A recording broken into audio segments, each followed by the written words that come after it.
Well, welcome to spring 2025 personal finance. It's going to be BA 131. This term, we're going to talk about all kinds of personal finance stuff. It's kind of crazy right now. This is the strangest winter ever.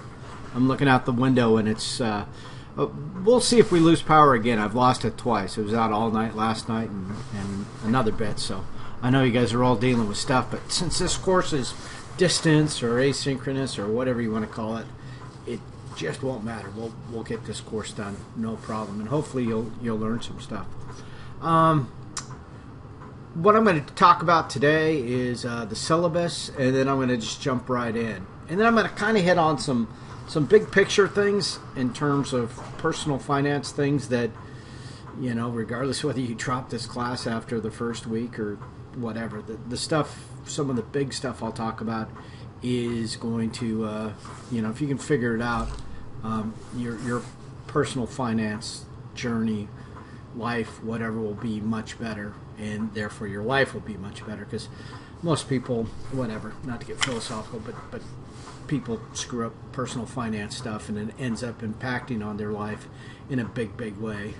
People, for the most part, don't want to worry about money, but guess what? If you don't know a little bit or worry about money a little bit, then you got all kinds of worry. You're going to be focused on it. So anyway, myself, I raise Vizslas. I raise some horses and stuff. I live, this is literally the window I'm looking out right now, right at the base of Pioneer Peak. Got some equipment as well, a bunch of stuff, because I've got a fair amount of land, which ties back into personal finance stuff.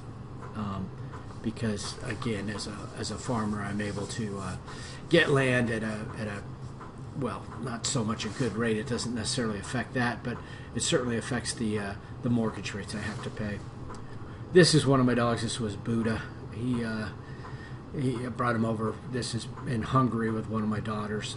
But anyway, they're Hungarian Vizslas, and so go straight to the source, and then all this to the Midwest. But anyway, it was Air Force. This was the tail end of this airplane, and I got in. I was lucky enough to be in the backseat for a few years, and then I went on to Strike Eagles. This is another airplane I got. Some of the land I have, this is the Butte actually in the background. This is campground. Love it or hate it, whatever. This was all kind of disused property, and so I kind of took charge of it a little bit and put a fence around it. And I was running a campground out of it. I actually had an older family doing that, couple doing that, and then it just got to be they got a little older, and there's better uses for the campground. I'm putting in a horse arena, some other stuff. One of the horses, this guy is actually older now, so these pictures are getting a little dated, but it's pretty nice out here. There's one of my youngest. These are the type of pigs I raise now. I also raise a lot of, these are bird dogs, right? So birds, pheasant here, raise ducks, bunch of quail, different stuff to kind of make use of the land. And then the pigs are cool. They'll just go out and forage and find what they need. Obviously this time of year they're eating a lot of spent grain and stuff from the breweries, also some produce and stuff, but anyway, they're pretty versatile. In fact, they're like knee deep in produce back here, so they're good for that. In terms of what qualifies me to teach this course, well, I actually had obviously my undergrad, but then an MBA and then a PSD in business from school in England. Booz Allen Hamilton, don't do it. Soul crushing corporation. Any corporation like that is just going to be too much. So finally, I got to the point where anyway, I could kind of cut my ties with those folks. Grass is always greener. I thought maybe real estate always looked interesting in terms of being in sales. Again, you don't know what you're getting in on until you actually get in there and do it. And I appreciate some of the people that are in there, but that sort of life and lifestyle is not for me. And then in the military, in terms of business, I mean, I've had a number of businesses since I've left the Air Force, and most of them were, pretty profitable. But whatever, things change and the market changes, or a business kind of runs a course, or you just get burned out in it. So I've done that in the commercial side, but even when I was in the Air Force, I was working with NATO, doing a bunch of foreign military sales, so all the financing and all that stuff for some of these countries. Short answer was we were getting aircraft from former Soviet Union, helicopters primarily, and selling them in Afghanistan. So it was interesting stuff. These guys, NAMSA, they were based out of Luxembourg, so I was down in Luxembourg City all the time, and just really neat places if you ever get a chance to get there. Connect River Ranch, that's what I called it when I had the campground on it, just because there's so much riffraff and so many bad things going on. I didn't really want my name associated with it. Now I'm just retitling the place to put it under my own name. This is the original place I had. So anyway, this one's about 93 acres. I'm buying stuff downstream that's even quite a bit larger. That's down where the Matanuska and the Connect meet up. It's got waterfront on both. But anyway, you can never go wrong with real estate and the rest of that. So this goes from the river, Republican Road, Old Glen, but just too much traffic in here. I've had animals get up on the highway, and that obviously doesn't end well. And that's about it for my background. So I think we'll get, you'll get a fair amount out of this course. What I'm putting up here, that's probably kind of an eye chart for you. Don't worry about that, because the files will also be attached in Blackboard. So the way we're going to do this course is I'll post the lecture, just the PowerPoint slides, and then I'll also post a YouTube link to this.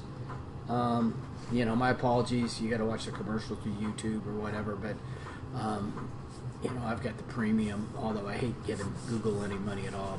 But anyway, so I don't have to bear with the ads is what I'm saying. My apologies for that for you. But anyway, we will do the lecture each week. So there'll be the PowerPoint lecture, then there'll be the slides with the lecture on YouTube, and then there'll be additional work, via. Well, everything will be posted on Blackboard, but including the tests and the midterm exams and all the rest of that. So, actually, before I jump into this, why don't I look at the syllabus real quick? So the syllabus, this is loaded up on Blackboard. Office hours, yeah, most people just call me or text me. It's just easier. The book, okay, don't get wrapped up about the book. These books, I mean, if I was you, I would go on Amazon, eBay, whatever, get this book, whatever edition, and then we'll work on the homework things. However, what happens is the homework, sometimes the assigned homework doesn't line up with the exact pages, but not a big problem, because I can give you sort of the start of the question, so you can figure out, on my edition it's on page 52 rather than 57 like the other one, because different editions are going to vary. But one of the things about personal finance is not getting ripped off throughout your life.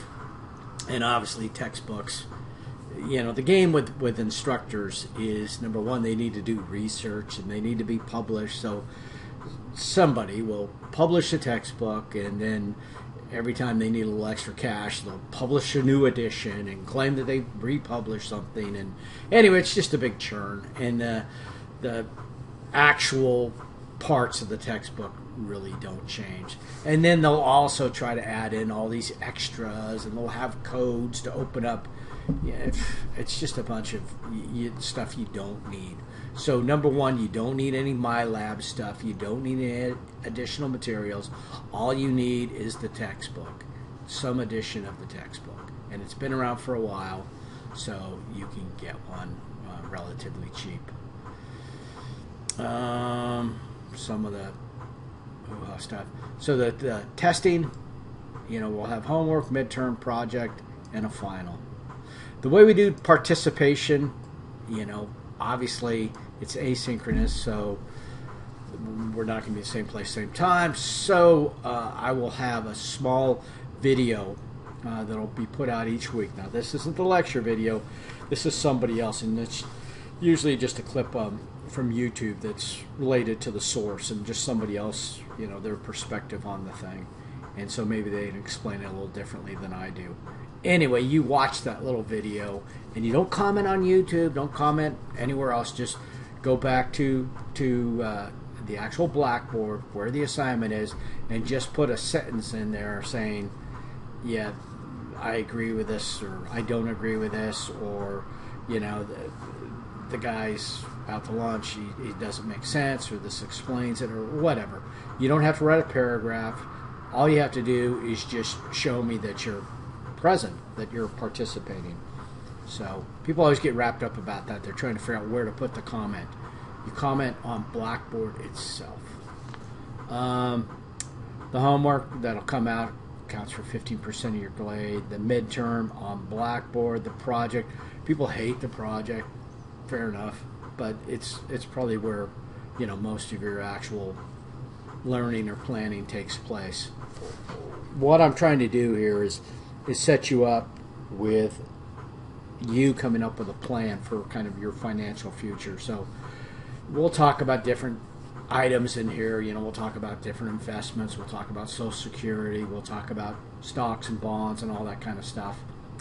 And when you get in your financial life, sometime in the future, probably 5 years out from now, when you're actually graduated and you're making a bit of money, you're going to have to decide how you're going to do this, how you're going to allocate your money, how are you going to plan on things.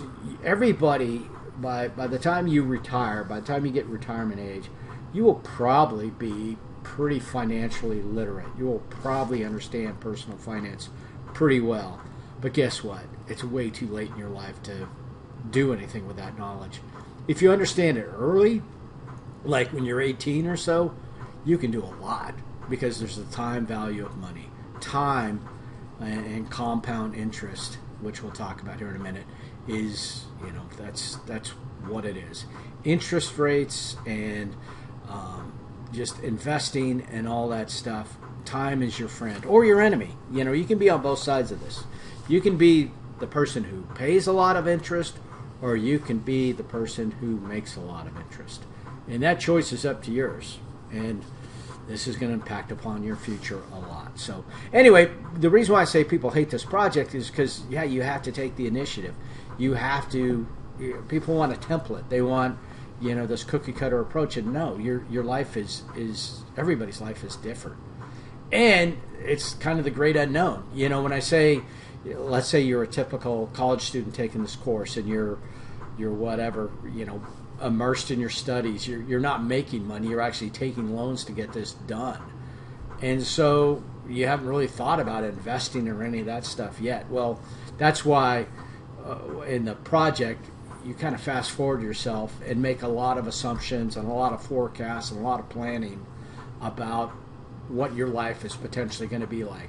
And then you have a plan, and you work around that. So I can tell you, especially from flying experience, I flew, 100 some odd combat missions, and people who don't have a plan, oh my God, it goes horribly wrong. I mean, you got to have a plan. You can always modify a plan in the air, but if you have no idea what you're doing and you think you're just going to make it up as you go along, it doesn't end well. In the flying world, they call this a helmet fire. You could just see the person, their mental faculties, because it was always, the communications over the radio was the first thing to go, and you could just, I always flew 2-seat aircraft, so me and the other guy would always talk about, oh man, this guy's losing it, because you could just tell that he was completely task saturated and melting down, and it's because he didn't have a plan. If he had a plan and things didn't go well, then you modify the plan.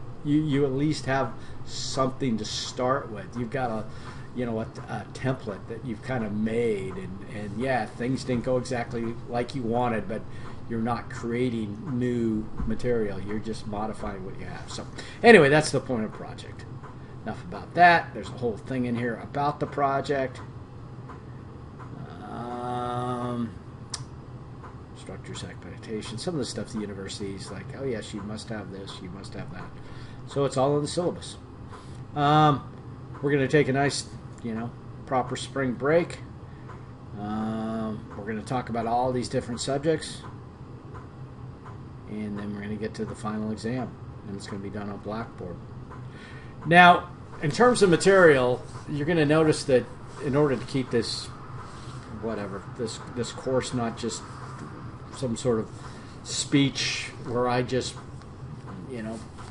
present some monotone, narrative on the subject, which would bore you to tears and bore me even more. I'll talk about outside examples and other stuff, which kind of creates a problem when it comes to the test, because then you're like, my God, what's testable?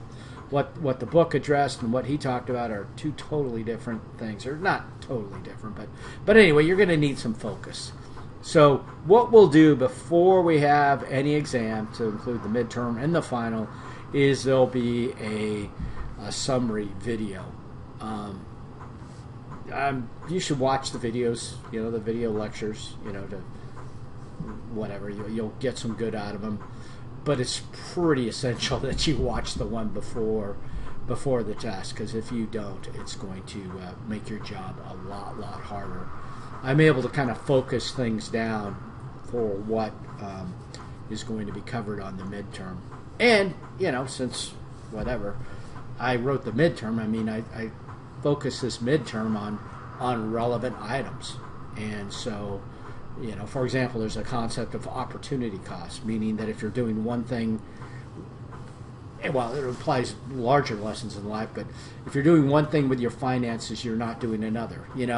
If you spend $200 on fast food this month, obviously that's probably going to have some health impacts, but also that $200 is not going to be available for investing. Everything in life is a trade-off. You can't be in two places at once. Your money can't be in two places at once. You need to, realize when you're buying something, like say a vehicle, which is probably one of the worst investments if done wrong. If you blow a bunch of money and are very, I'm just going to say stupid with blowing money on depreciating assets like vehicles, it's going to definitely have an impact on your life. Well, if you don't understand that concept of opportunity cost, it's gonna hurt when you go to take the midterm exam, especially because it's quite redundant. There's a lot of questions on opportunity cost, and so you'll need to figure that out. Okay. So getting back to actual personal finance, this eye chart sort of graphed, and there's 3 Excel sheets that I'll include in the lecture area, the course content on Blackboard. But there's 3 of them, and there's a 5%, there's an 8%, and there's a 10%. Believe it or not, 10% is not unrealistic. In the stock market from the turn of last century, 10% is achievable. Now, is it all at once? No, it's always volatile. It goes up and down. Some years are good, some years are not, but market timing is damn near impossible. But if you're somebody who gets involved and starts putting money in the stock market when you're 18 and you keep it in there and you're disciplined, you don't panic, you don't sell at the bottom or get cold feet and jump out, you have some discipline, you will do quite well.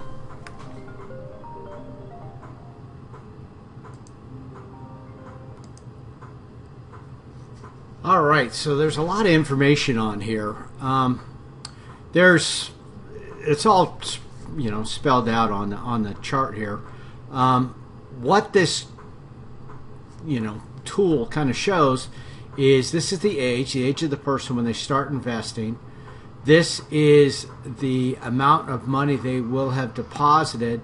this is the amount of money they will have at age 65, and ROI is return on investment, and then cost of delay. So the way this thing works is it's set up for somebody who starts depositing money, at this case, age 18. Now, for the majority of us, obviously that ship has sailed. But, you know, if you were happen to be, this was kind of back from my military days, somebody who was, you know, junior enlisted, and they literally got in when they were 18 and they were super disciplined. They started putting away about $500 a month, and they did that, you know, for basically 11 months out of the year, so $5,500 per year. And then once they hit age 50, they even increased it up to 65, and they continue to do that up until age 65. So anyway, I realize for most of us, yeah, the age that we're going to start this thing is going to be somewhere further down in the chart. But what I'm trying to show you here, and why I've got this before we really even jump into the coursework, is because it really illustrates the value of compound interest and the time value of money, because it generates phenomenal wealth if you can give the money long enough time to work, and you haven't invested at, you know, a good rate of return. You can do quite well. So what would happen here, and you know, this seems almost illogical if you know, just look at the numbers. As humans, we have kind of a tough time conceiving, you know, just the power of compound interest. Compound interest, what makes that difference than simple interest? If somebody's going to pay you, let's say, you know, 10%, you loan them $1,000, and they're going to pay you 10% interest over a year, or you're going to pay somebody 10% interest over a year. Anyway, we can do that in our head. That's going to be $100, right? 10% of 1,000 is $100. That's simple interest. Now, if they say, I'm going to pay you 10% interest, but I'm going to pay you 10% compound interest. What that means is you will earn interest on your interest.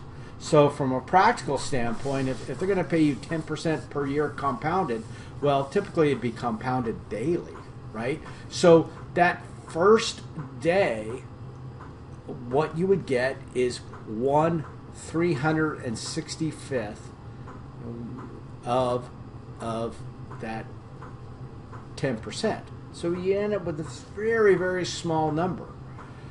And so you would have $100 plus that little fractional, you know, whatever, a couple cents. But the second day, you would earn interest on not only the original $100, but also the $100 plus those couple cents. And then the third day, and anyway, this thing kind of snowballs. And by the end of the year, instead of getting $100 interest, you might get, say, 120 or something like that. It's not going to be that significant in this case because we're only going over the course of a year. But if you go over the course of many years, things start to explode. And so that's these numbers I just blew by on that top column. This guy put in all these $500 investments for a total of $273,000, $273,500. It's a fair amount of money. But because of compound interest and because of that 10% rate, you end up with $5.3 million. So you invested just short of $275, and your return at the end of that, whatever, 40 some years is $5.3 million.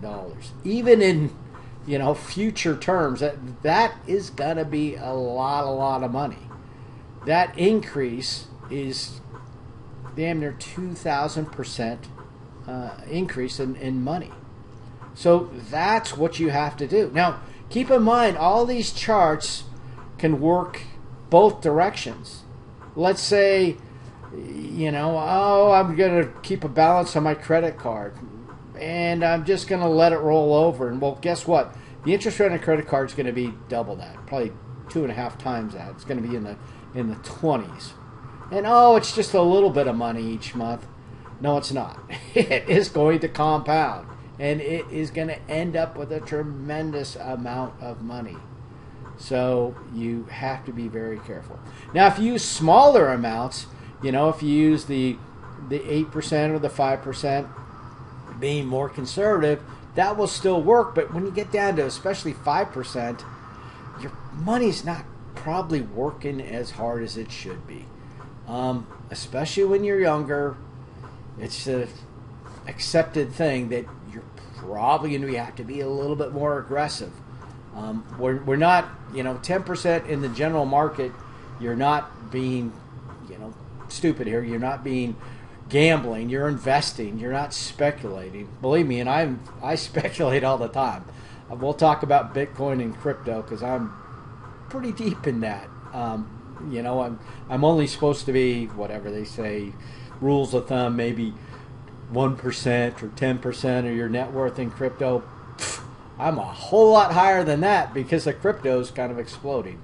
I bought Bitcoin back when it was $700. I only had a couple of them, and I sold one, but now I've got a few others. But anyway, that stuff now is phenomenally high, and it's just going to get higher. But there's a lot more to that. We'll talk about that. Don't go buy Bitcoin today. It's not at its peak, but it's not the right time in the cycle to do that. But enough said about that. We'll talk about crypto later.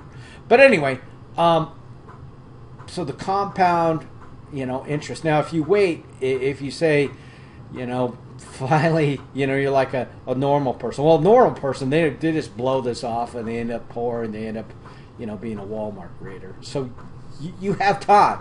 You have time not to end up in that situation. But let's say you're a reasonable person and somewhere in your 40s you go, I'm only like 15 years out from retirement. I really need to get serious about this investing business. You do so. I mean, every little bit will help. But if you start at age 50 and you do that $500 plus a little bit more, when you get older, you're going to invest a total of $97,500, and it is going to end up at $147,000. So that's good. You made 51%, and your cost of delaying by just each year was about $12,000. But anyway, you're not a millionaire anymore. In fact, in this case, I should have rolled it back up to that 10% so that we can compare apples to apples. So 97.5, you could have had 277,000. So 133%, not bad, but you delayed. So, and that's what these graphs show. So I'll leave these on there. I'm not going to talk too much more about that. It'll come up more in the course, but just remember, the key takeaways are recognize the power of compound interest, recognize that it works both for you and against you depending on whether you're somebody who's investing or whether you're somebody who's paying interest. And, if you're one of those people who pay interest, I got nothing bad to say about you because you are the person that enables the lifestyle that the other people get to live. The only reason I'm going to make a killing in Bitcoin at some point is because there's somebody who thinks it's a good idea to buy Bitcoin at 150 or 200,000, wherever it ends up this cycle. I don't want to be that person. I really don't want you to be that person. I mean, granted, I think it's going to go much higher in the long run, but in terms of a 4-year cycle, it's probably going to, peter out somewhere by the end of 2025, and some of those people who buy at the very top are going to be left holding the bag, and but that's their decision. So here's a little blow up of that chart again, that 5.3 million. So for an investment of 275,000, a little less, you can do quite well. All right. So financial planning, big picture. I think we got the syllabus out of the way. We talked a little about compound interest. We talked about opportunity cost, and now we're going to talk more in line with the textbook on terms of a financial plan. Personal finance, Again, this is sort of the definition. Don't worry about the exam itself in terms of some sort of rote definition. This is this guy's idea of the concepts will be tested, but the rote descriptions are not. But opportunity cost is really the big one. What you give up as a result of a decision. I really like some nicer cars, and but I don't buy brand new ever, whatever. But I've had a slew of Corvettes, which some people like, don't, whatever. But when I was in Europe, I lived a long time. I was 14 years or so in Europe, so I would bring Corvettes over, drive them for a year or so, and then sell them, and not make huge money. But I always had a nice car, and I never paid obviously any depreciation, and then finally I ended up with a Dodge Viper. And so I lived in Germany. I still got a house there, as a matter of fact, and to have a Viper on the Autobahn, or be able to take it up to the Nürburgring and all that kind of stuff, that was pretty amazing. And but I didn't give up a lot for that, because it was the same fund of money. I would sell the car and use that same money to get something, so I wasn't giving something up. But what you see a lot of folks do in your situation is perhaps buy a vehicle that's more of a want than a need. I always had two vehicles at the time. Obviously a Viper was not a daily driver, although I did have a car seat in it. I took my daughter many times on the Autobahn with me. We had a great time. But anyway, yeah, cars are just such a phenomenally bad investment. Now, especially on a day like today in Alaska, I realize, your safety and quality of life, you need something. But maybe if I bought something a year or two older, where that initial depreciation, just underwater phase is mitigated, maybe so. Or, and I'm not saying to buy garbage either, buy something that has a high resale value, something that can be, easily disposed of before it gets, to be a maintenance nightmare or whatever for you.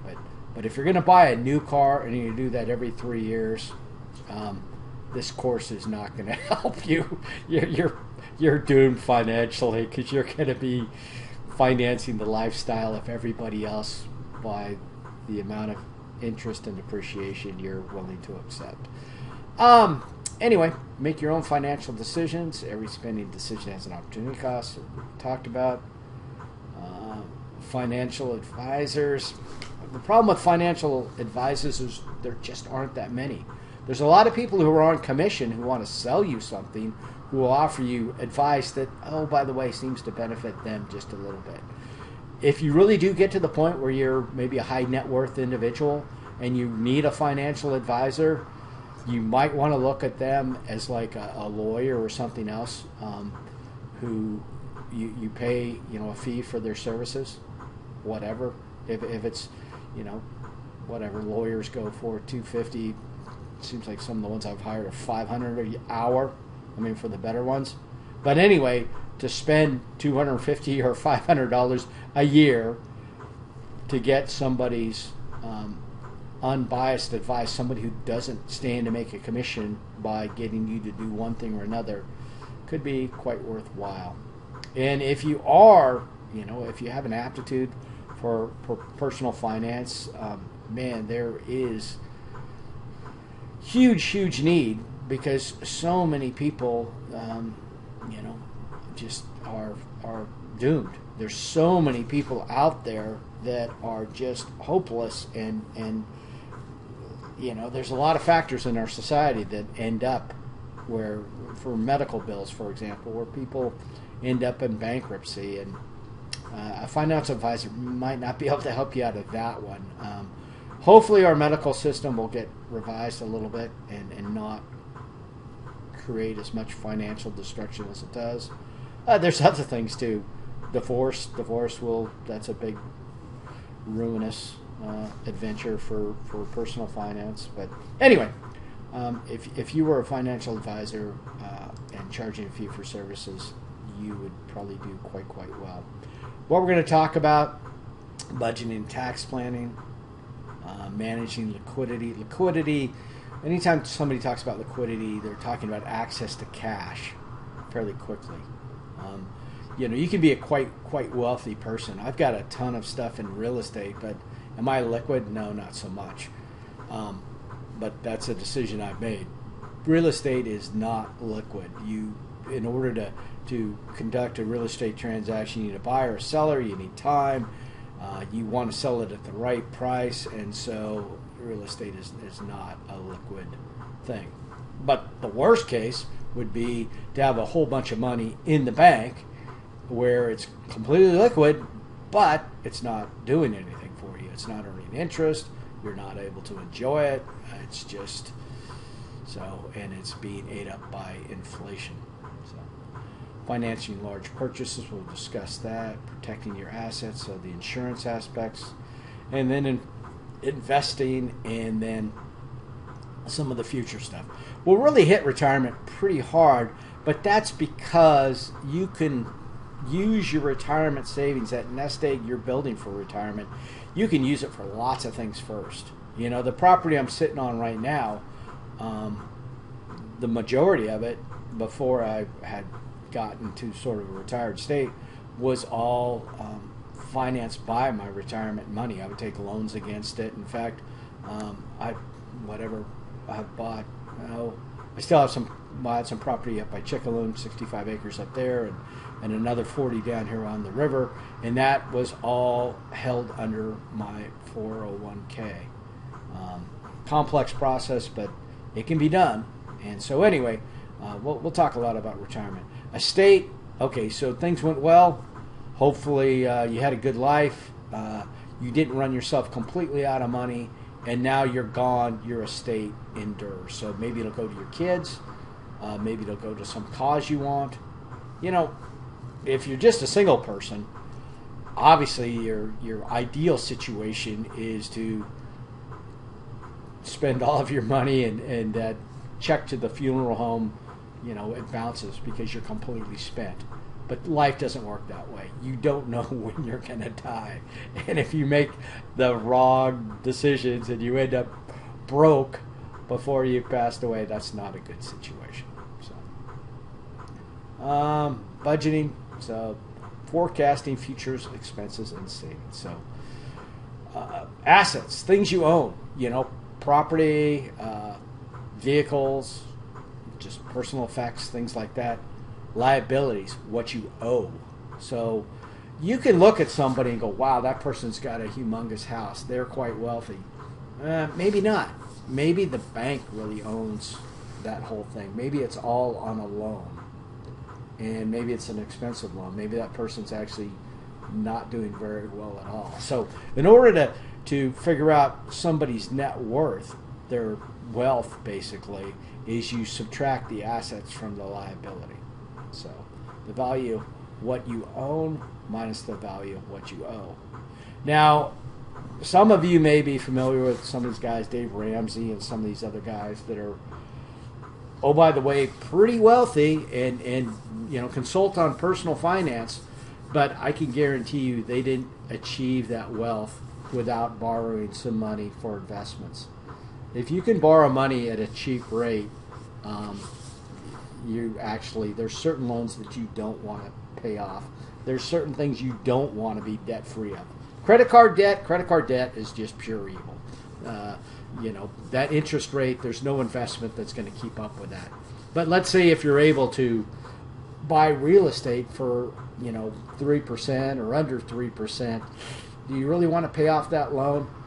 Probably not, because that real estate is appreciating at a higher rate, and rather than pay off that loan, you're probably using that liquid cash that you would use to pay off that loan for some other type of investment. You need to have your money working harder than you do. People don't get wealthy, they don't generate true wealth, with W-2s, with earnings, income. That's kind of the seed money. That's where you get the money to generate wealth. There should be a certain point hopefully in your life, where your investments are making more money than you're making on your paycheck, and you don't so much retire as you just go, well, this is kind of pointless. I'm really not making that much money at my job because my investments aren't doing, well. So that's where you want to end up. And let's hope you get there. So, different people, different psychological stuff. If people, if you marry the other type, could be a problem.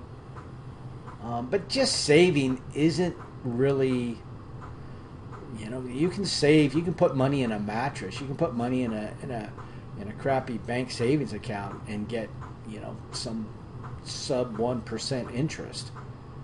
It's good. It's better than just blowing it all on stuff, but it's not quite investing it. You need to invest money. You at least need to outdo inflation. What happens with inflation is it doesn't destroy the money. Let's say you have $100 and inflation is 8%. It's at the end of the year you still have your $100, but the problem is with 8% inflation, you can only buy $92 worth of stuff now. Compared to the previous year, the prices have gone up, and so your buying power has been eroded. So you need to outpace inflation. So liquidity, access to funds, cash to cover short-term cash deficiencies. It's just money management. What you want to do is you want to have adequate liquidity to, not be bouncing checks, to pay your bills, to do all that kind of stuff. But the excess money, it needs to be invested in,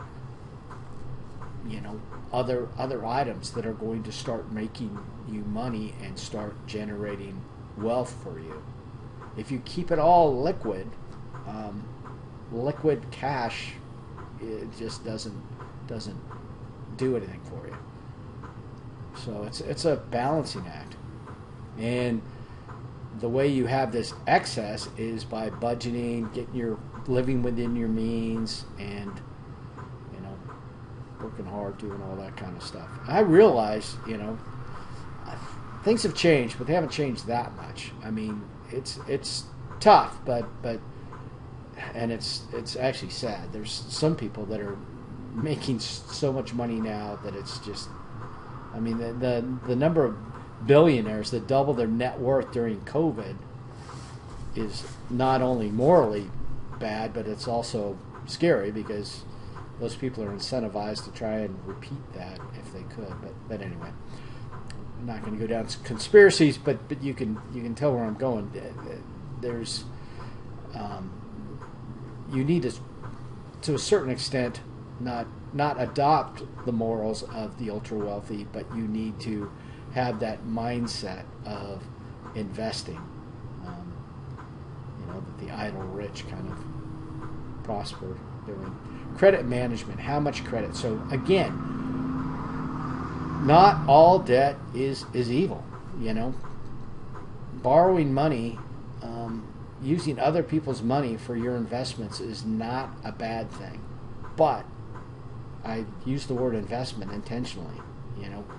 Putting a bunch of stuff on credit card, having a bunch of useless debt out there on assets that depreciate, that's horrendous. But having real estate that's financed at a low rate, that's not necessarily a bad thing. That's kind of the way it's done. So, the way this works in a practical nature, the way I do it, is I have a functional checking account, with either a local bank or actually I have an old military bank from Texas that, is used to working distance and online. That's how they've always done it. So they've been fairly responsive, so I've kept them. But anyway, I don't keep much money with those folks. Any real wealth that I have is in a brokerage or is in a different, different company. So it just works out better. If you open up your checking account, your day-to-day checking account, and you see, amounts in excess of 5,000 or 10,000 every day, that's going to weigh pretty heavy on you. You're going to find a way to get that balance down. You're going to find something you, quote, need, and all of a sudden that money's going to be gone. So what you really need to do, each to his own. But for me, I anytime I get a fair amount of money in my checking account, I transfer it out of the account and put it in some other account with another institution. Also, that minimizes the opportunity for identity theft. If you've got a bunch of cash laying around in a checking account, in a very liquid, fluid account, that could be a problem.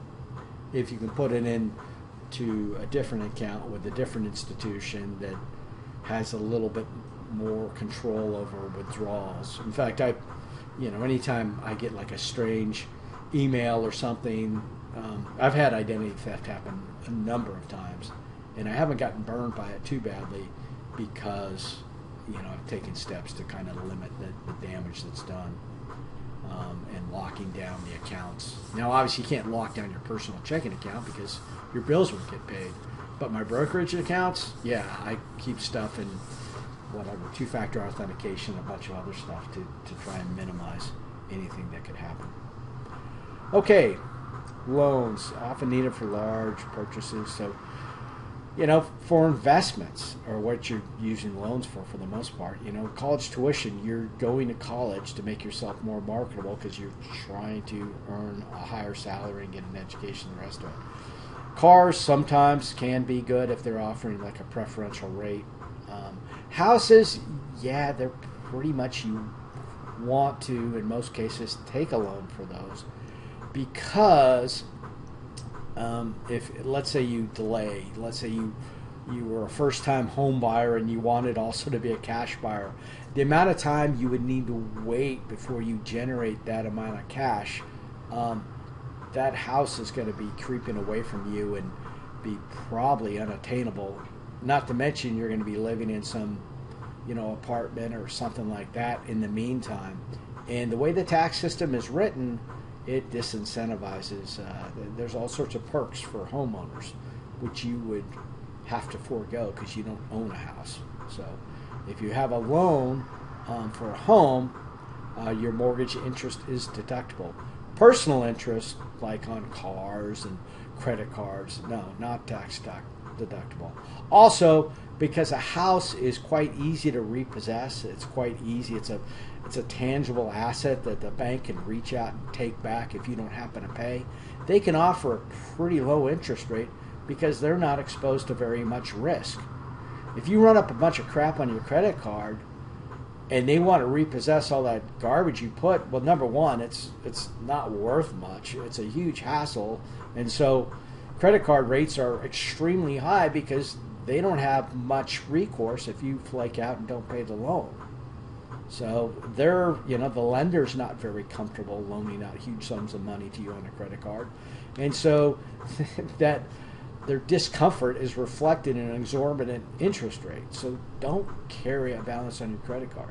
You can use credit cards. I use credit cards almost exclusively, but I don't carry a balance so that I don't have to pay the exorbitant interest rate. So how much can you afford to borrow?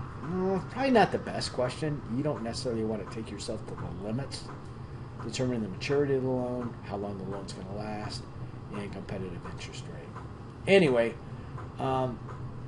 yeah, right now I haven't had a vehicle loan since, I'm dating myself, it's been 25 years. Literally, I don't do that. I do not like car dealerships. I don't like their business practices. I don't like the plastic garbage they're selling for the most part. I've got a fair amount of property wealth and stuff, but old 4Runners do me fine, and I'm good. An old 4Runner and then a fun car and then a bunch of pickups for my business, that's all I need. I don't need a brand new pickup. Don't want a brand new pickup. So anyway, each to his own. Financial large purchases. The lender, the amount borrowed, the purchase amount. The basic picture with loans and all that is when you don't want the money, they're more than happy to loan it to you. But when you really need the money, that's when the banks are difficult.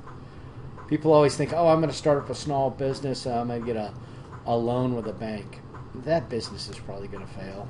The interest rate that they're going to charge you on that loan is going to be quite high, because new businesses have a tendency to fail. The interest rate they're going to charge you is quite high. But anyway, if you're got quite a bit of money and you're quite smart with your money, now they're going to come to you and offering you loans. But now, because you're smart with your money, you're going, no. Just because I can borrow whatever number of thousands of dollars from you, the interest rate's a little higher than what I'd want, and I'm not going to do it. The other thing that you can do is, once you start investing in your retirement, your 401k or whatever, you can take loans against that, and you're loaning the money from yourself. So the interest rate's low, you're paying it back to yourself. And so I never have taken any personal loans or even business loans. I've always taken loans against my retirement, and it's foolproof. You're not withdrawing from your retirement, you're taking a loan against it. You're not taking any sort of disbursement, any sort of withdrawal, anything that would generate a penalty. You're just taking a loan against it. So remember, you can do that. The guidelines on that are, you can take, I believe, up to $50,000, but it can't be more than half of what you've gotten, invested. So you need $100,000 a year in your 401k before you can take that full $50,000 amount. But anyway, the interest rate's normally quite low, but it's kind of incidental, because that interest rate is paid back to you. So we'll talk more about it later. Insurance planning. Some things, insurance is a necessity. Automobile, there's a legal requirement for liability. If you destroy somebody else's car, they need to be reimbursed. Homeowners insurance, because typically you've got a mortgage, the bank will require interest. You might also have require insurance. You might also have it for your own peace of mind. Same thing with an automobile. You might also have insurance, but it's not a requirement. Health insurance, we'll talk more about health insurance. It's kind of a misnomer, because health and insurance really don't go together, since there's pre-existing conditions and all that other stuff. It's not whatever, but we'll talk more about that. It's a difficult subject, political. Disability and life insurance. Disability is not quite as common. That means you get hurt on the job, you're unable to do your work. And then life insurance, we'll talk about when you need it and when you don't need it. If you're a single person with nobody around you, nobody dependent upon you, then you don't need it. If you're an older person, it's going to get super expensive, and your family should have already been kind of provided for. You should have a nest egg, some property set aside, and maybe you don't need it. So anyway, we'll talk more about that. Beyond what you need to maintain liquidity should be invested. So earn a high return. Stocks, bonds, mutual funds. Mutual funds are really primarily made from stocks and real estate. And it can be a combination of these. My track record has been to make money in the stock market and with fairly speculative stuff, and then put it into real estate to kind of, get off the roller coaster and kind of lock in some money. Plus, looking at a big stock portfolio it's nice, but you can't, go run your horses and your dogs on it. So that's why real estate is preferable. Risk. So risk and return, they're related. If you take zero risk, there's very little return. They need to be proportional. What you don't want is a risky investment with very low potential for return. But if you're going to get a significant return, yes, there is going to be some inherent risk. Now, if you're looking at the stock market or even crypto, even the worst case, you go, oh God, it's just so volatile. It just goes up and down so much. Well, you choose the day you buy and the day you sell, number one.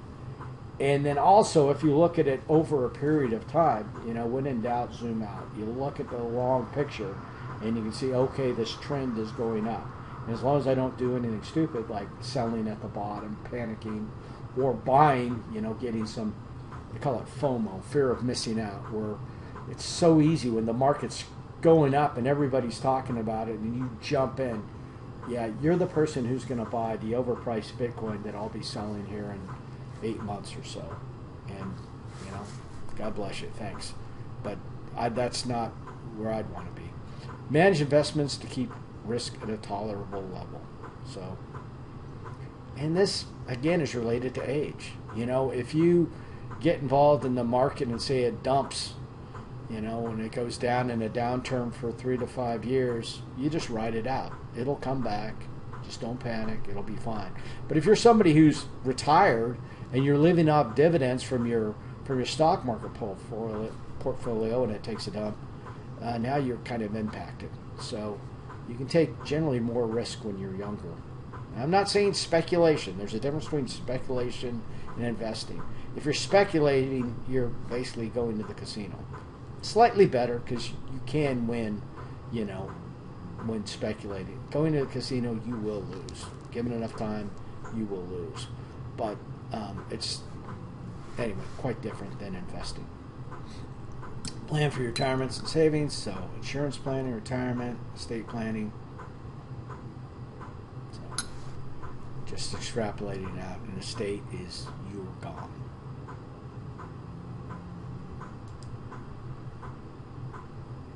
So build up your net worth, build your wealth, inflows and outflows. So there's a lot to it, but we'll talk about it in small chunks over the term. Now we're setting up a budget. There's all sorts of online tools. Some people are huge on budgeting. You know, they come up with a plan. Maybe that works for you. Maybe not. That's why I spend almost all my money through credit cards. So if there is a situation where going, golly, I just burned through all this money, where did it all go? I can pretty much look at the credit card statement, which you got to do anyway because of identity theft and fraud and all that. But you can say, yeah, this is kind of where it went, and it leaves a record. So,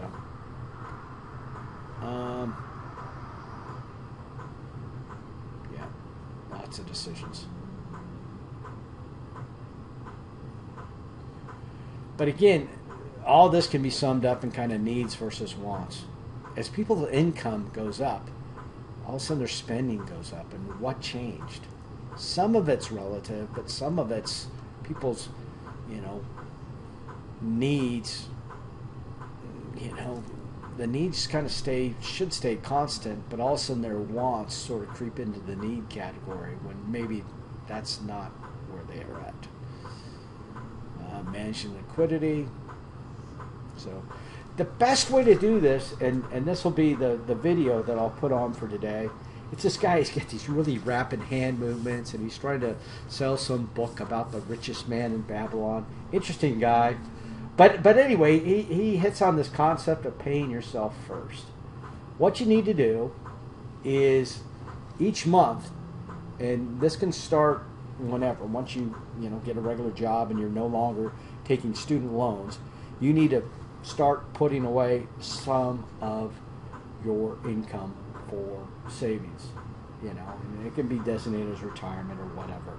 Obviously, you're 40 years out for retirement, but just the same, you will probably put in a fund like that because they're incentivized by the tax system. But anyway, you put aside a portion of your income into some sort of savings. And if you do it as a percentage, let's say 10%, then as your income goes up, that 10% goes up. And you just put it out there. So each month, you get your paycheck and you go, okay, I got this much in rent, I got a cell phone bill, internet, yada, yada. And also I've got my 10% for investment. And it's paid just like a bill. You pay yourself first. The alternative to that is go, okay, I'm going to pay all my bills at first. I'm going to go through the month, spending money at whatever restaurants and trips and doing all this other stuff. And then any that's left over, I'm going to invest that.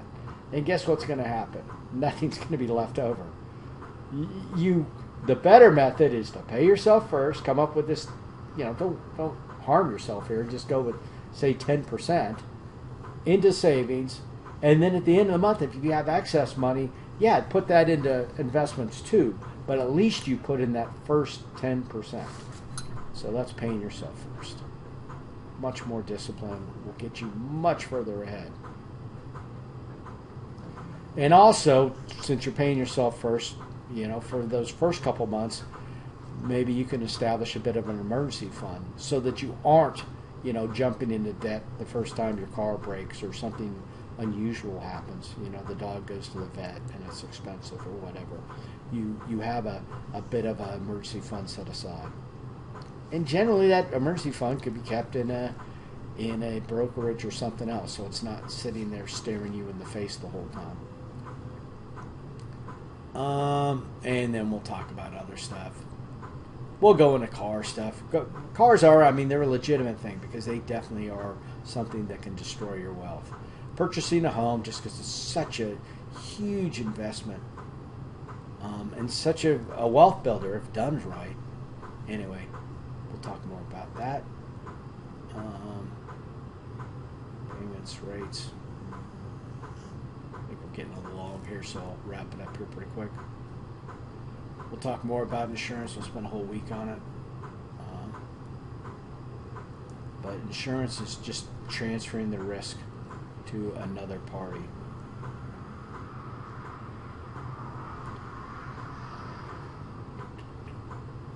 So protecting your assets and income. And then investing. We'll talk about different types of investments. We'll talk about really the necessity for risk. Most students, by reading their term papers each year, realize that they're very risk averse. They look at the news and they're just, if the stock market goes up by whatever number of points each day, it doesn't really make the news.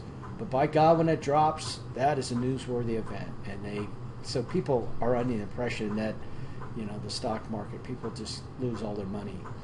Nope. You can do quite well. And so, hopefully, at a certain point, this investing supplants the income. It is the income.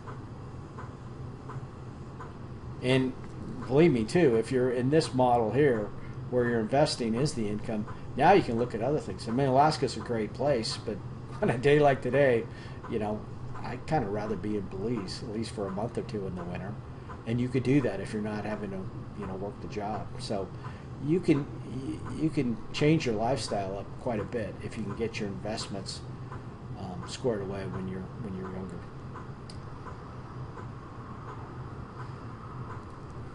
Yep. Again, most retirement accounts, there's usually a match type thing with your employer. There's tax advantages to retirement accounts, so it's a good kind of parking place for the money. Just because you put money into a retirement account doesn't mean you can't get it at other times in life. There's a whole list of IRS hardships where you can take the money out without a penalty. Or if worst case you need to take it out with a penalty, the penalty is 10%, plus it rolls into your taxable income for that year. So it's not the end of the world, but anyway, it's not a bad place to park the money.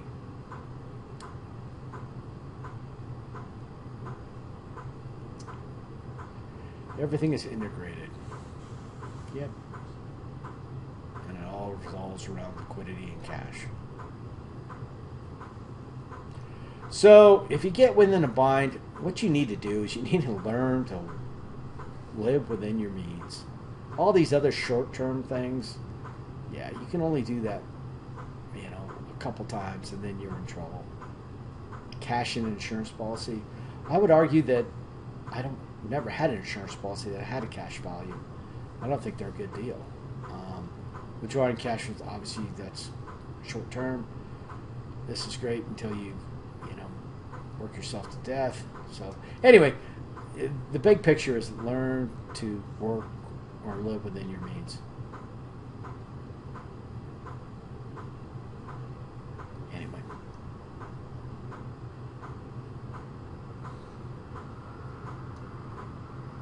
I might want to cut out a couple of these slides. It's getting a little redundant.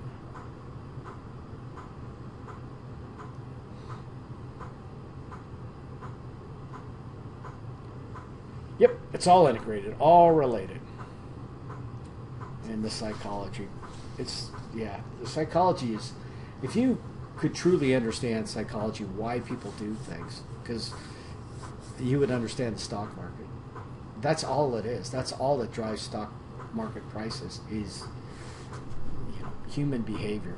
And it's quite predictable to where they can get an algorithm to decide how people are going to buy and sell and the rest of it. It's quite crazy.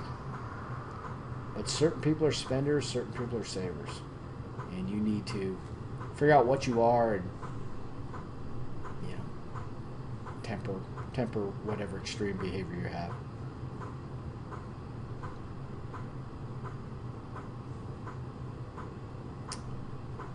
Yep, touched on all these.